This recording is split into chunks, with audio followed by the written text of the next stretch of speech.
that protects the Nobel Prize. And they are the ones that administer the prize. And they invest Alfred Nobel's money. And they are the umbrella organization. But it's not the prize awarding institution.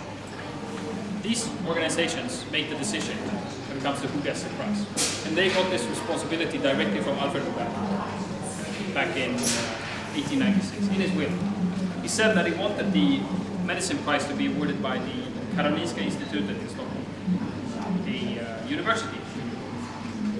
He wanted the physics and chemistry prize to be awarded by the Royal Swedish Academy of Sciences in Stockholm. And they also award the economics prize. And he wanted the literature prize to be awarded by the Swedish Academy in Stockholm. So it's all in Stockholm. Sweden is a very centralized country. And everything happens. Well, it depends. If you talk to people from the south, they will tell you it's not true. But a lot of things are concentrated. Political power is. Now, I mentioned the Norwegian Nobel Committee already.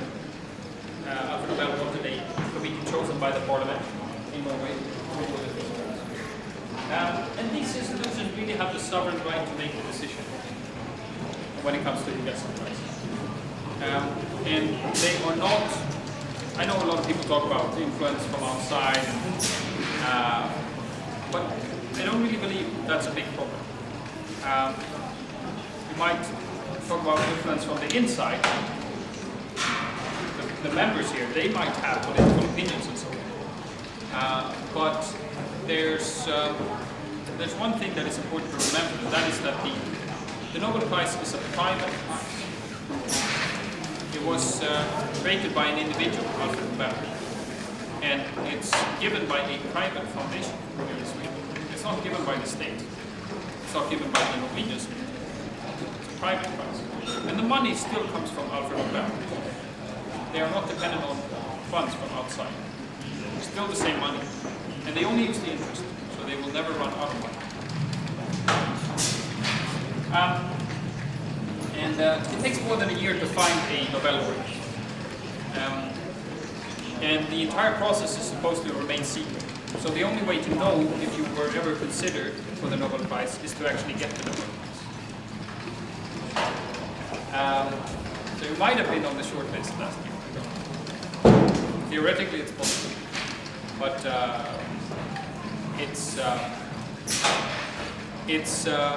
really like that. 50 years later, the archives are open for reason.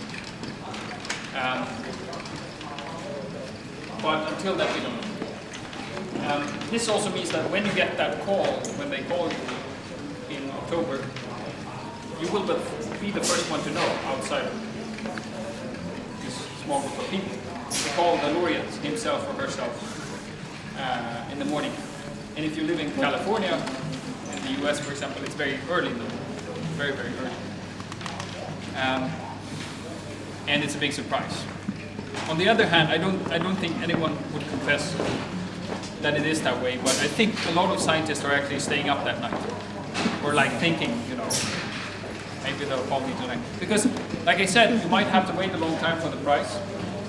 And let's take Lefkowitz. He received the chemistry prize last year.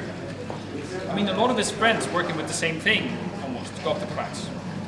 And I think people must have been telling him for a long time, Robert, you should get the Nobel Prize. I mean, your discovery is just amazing. I think this year or next year, definitely. And then finally, it did happen. The problem is also that you cannot receive the prize posthumously. You have to be alive. So, yes, you might feel a certain desperation that you cannot get the prize if you're dead. Doris Lessing, Doris Lessing, the British writer. She received the literature prize, and she was 88 at the time. So they asked her, why did you get the prize? And she said, well, probably they were afraid that I was going to die. So I got the prize. And she's the oldest literature laureate to date, 88 years old. So a big span there, yes, between the oldest and the youngest. Now, what happens when you get the prize, right? Yeah. What do you get? So I'll show you over here.